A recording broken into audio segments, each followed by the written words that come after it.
Welcome back to the channel, everyone. I am Ben, and this is the 2024 Fender Squier Hello Kitty Stratocaster in pink. Let's get into it.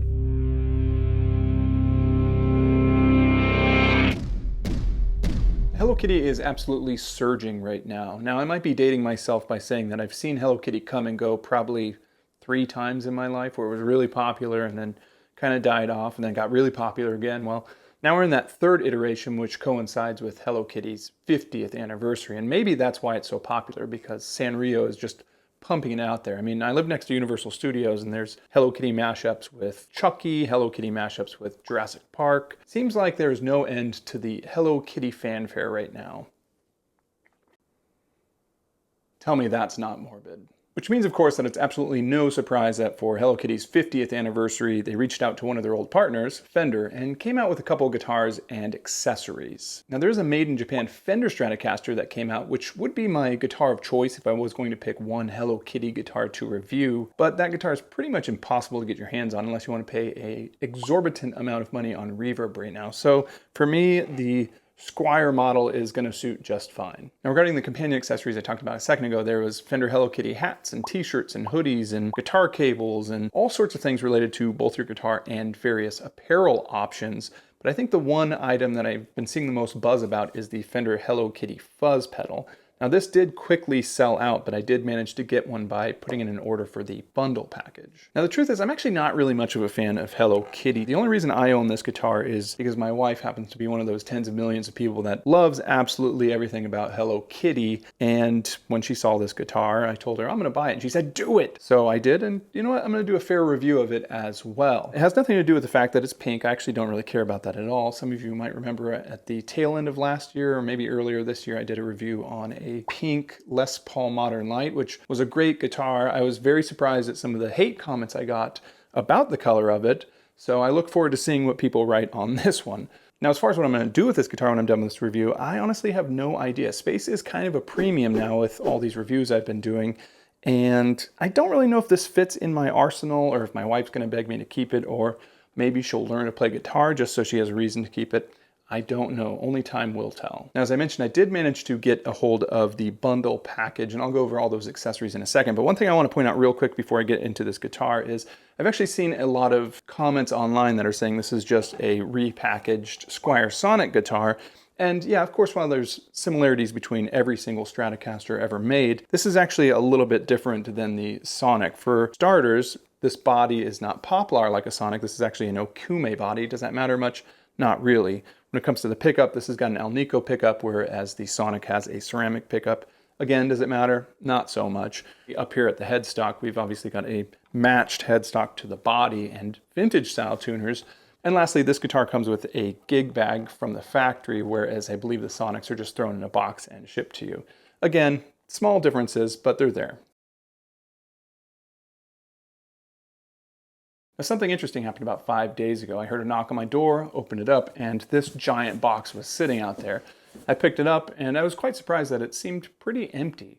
Well, it turns out all that was in this box was just the bundle package itself, and not the actual guitar. No, that wasn't until yesterday morning when this box showed up, which is much smaller, actually had the guitar in it. Now, regarding the bundle itself, well, let's go over that. First, you get, of course, the Hello Kitty gig bag here, which is actually a pretty nice premium gig bag. It's got a zip-up pocket in the back here, which contains the straps, should you want to go that route. And then you've got plenty of pockets on the front side here. You've got a little tiny one up here. You've got one right here, which has room for like snacks, and looks like you could put pens and markers in there and a little name tag or something. That's cool, I guess. And then what I do like, though, is that the actual top of it is the shape of the headstock. Just a nice touch, really. Yeah, it's a pretty nice gig bag if I were to travel with my Hello Kitty guitar. And then along with that gig bag, you also got this pile of accessories here. Now, there's a few interesting things in there. You've got a quite limiting 10-foot long instrument cable. It's pretty short if you ask me. You've got a Hello Kitty head full of guitar picks. 18 of them, I believe they're all Fender medium picks. Of course, you've got the fuzz pedal that I mentioned earlier, and lastly, you've got a Hello Kitty guitar strap. I really won't be using any of those accessories today with the exception of the fuzz pedal, which I do want to give a shot at. Now when it comes to the other box, I expected to open it up and find my Hello Kitty guitar jammed between some styrofoam in there and maybe wrapped inside of a protective sleeve. And it was, with the exception of that it was also inside of yet another gig bag, this time black with the words Hello Kitty on it as well. It's an interesting marketing move from Fender. I don't know what I'm going to do with two Hello Kitty gig bags for one Hello Kitty guitar. The only thing I can think is maybe I can sell one of them back and make some extra money, because the truth is when you buy the bundle package, it saves you exactly $0 as opposed to if you were just to buy everything individually. Now this gig bag actually does have some of the traditional Fender things inside of it, whereas the other one was completely empty. This one actually does have the owner's manual, as well as some adjustment tools, and of course everybody's favorite desiccant pack. Now moving on to the general price of this guitar, well, it retails for about $499. This is the pink finish, but there was the optional Fender.com exclusive white finish. As far as I know, I think the pink finish has sold out and the white is probably pretty close to that. I haven't really heard official numbers, but something said they were going to make 500 of each guitar. Seems a little low to me, but honestly I can't seem to confirm that anywhere else. Now, the bundle package that I mentioned actually came out to about $830, and as mentioned, saves you zero money versus getting each accessory that's included by itself. Had I done some critical thinking when I made the purchase, I probably would have just sprung for the fuzz pedal and would have been fine with the black gig bag that came with this guitar, but it is what it is at this point. Now the Hello Kitty fuzz pedal also came in two finishes. This is the more common pink finish, and there is a Fender.com exclusive white finish. Unfortunately, I do believe both of those pedals have sold out right now.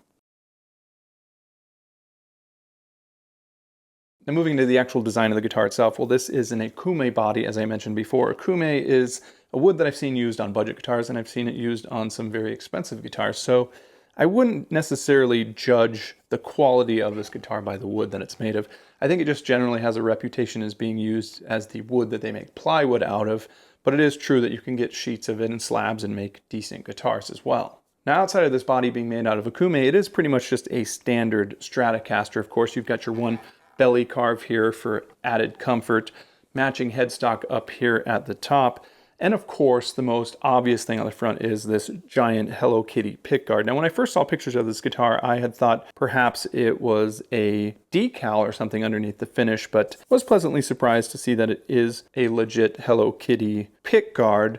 Single ply, but it is pretty thick there. It's a nice touch. It does feel like it's a slightly different material than maybe a traditional pickguard, so I'm curious about the durability of that over time. And I have seen some of the used models from the first run in the mid-2000s where these pickguards are like almost grotesque color of yellow from the fading, and I don't know if that is maybe a specially designed one or just 30 years, 20 years of cigarette smoke. Who has any idea really? But yes, this one is white, and I imagine it will stay white because I probably won't pull this guitar out too much to play it if I do keep it. Now housed inside this pickguard, of course, is a Fender-designed Alnico humbucking pickup, and that's really all I could find on the pickup itself. When I actually tried to remove the pickguard and the pickup itself to get some more information on it, well, let me just tell you, they must have this thing soldered super tight, because even with all the screws released, I could not back that pickup more than an inch off of the body. That wire that's soldered between this and the control is so tight that I would have to unsolder it to get a better look, but I did manage to sneak my phone in there, and there's not really any marks on the backside of the pickup that give you any indication of what it is, with the exception of it saying B for bridge there. But I can give you the readings on this pickup. So when I plug it up to the meter here, I'm getting a 7.26, which is not a very hot humbucking pickup. Now, as I just mentioned, the pickup is wired directly to this volume pot, and of course you've probably noticed by now that there is no tone pot there, but I was actually kind of surprised at just rolling off the volume how much darker the pickup got. It kind of reminded me a lot of the Guild Polera Night Edition guitar that I reviewed not too long ago. Same thing, it had just a volume knob, and it also interacted pretty well with that volume in terms of finding a little bit of darkness on a generally overly bright system. Now, another thing that's interesting about the Hello Kitty Stratocaster is, of course, controls are usually mounted to the pickguard on a Stratocaster. Well, you don't really have that option here. So they actually had to route a hole and put the pot through the guitar, which is funny because then it connects to this little tiny plate there on the backside. And when we open that up, you see that you've got a dime-sized pot in there Just a cheapie, something you see on every budget guitar really. But now that I got the backside facing you, you can check out this detail on the back there where it says Hello Kitty in white writing. Now moving on to the neck here, I've got a 21 fret maple neck with a maple fretboard here. This neck is a gloss finish, which I think is a mark against it. Personally, I would have preferred satin. I think this gloss is just a little bit too sticky, and I think you can tell that even when I'm playing in the sound test later. Now for the measurements on this neck, well, we've got a synthetic bone nut here measuring in at 1.65 inches. On the first fret, I'm getting a 0.83, and up here at the 12th fret, I'm getting a 0.85.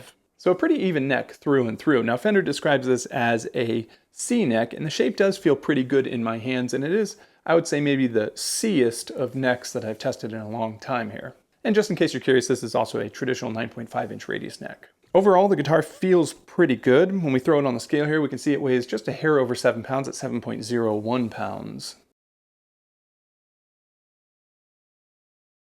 A couple other features I want to talk about with this guitar. You've got all the chromed out hardware, which I really like here. You've got the strap buttons, the jack plate, the vintage tuners, and lastly, you've got this hardtail here. Now, one thing I'm not a big fan of is when this guitar showed up, it was not set up at all, and these strings were about a mile away from the neck, so I had to spend about a good 15-20 minutes to align all these up, make sure they didn't buzz, and then fix the intonation as well. So something to consider. I think they were more concerned with aesthetics because pretty much every one of these set screws was backed out to be flush with the saddle, which, as we know, if you play Fenders, is not really how it's going to be when it's set up against an arched neck, right? Now we've got up here on the neck, we've got these red inlays here, which both follow the neck on the front and then also the dot markers on the side there. It's a pretty cool touch. It's similar to what they had on the old Fender Squire Hello Kitty model, except these ones seem a little bit more vibrant to me, and I don't know if that's just because all the old photos I'm looking at have faded, or maybe they changed the color of these just a little bit. And speaking of the frets here, these are Fender's narrow tall frets, which come in at about 58 thousandths, which I personally think is just a little bit too tall. Now lastly, sliding all the way up here to the headstock, we've got a mini Hello Kitty right there in the ball.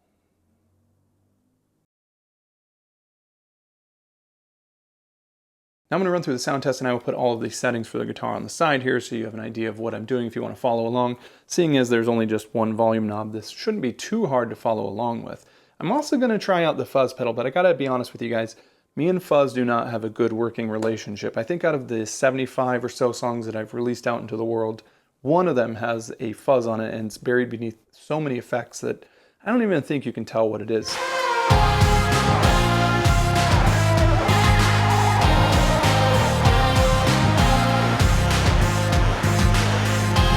Just doesn't work with my brain.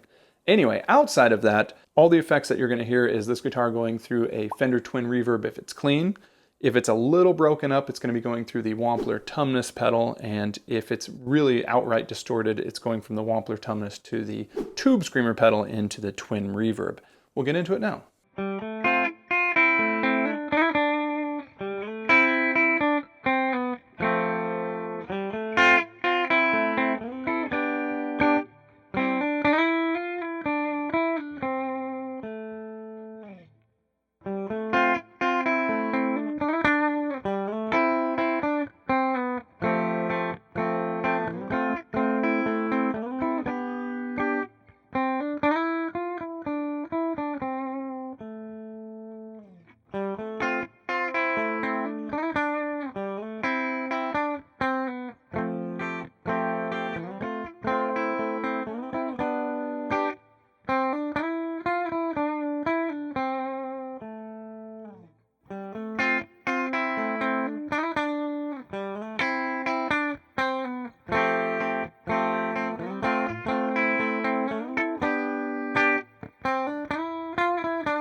Well, there you have it, guys. That is my breakdown of the Fender Squier Hello Kitty 50th Anniversary Edition.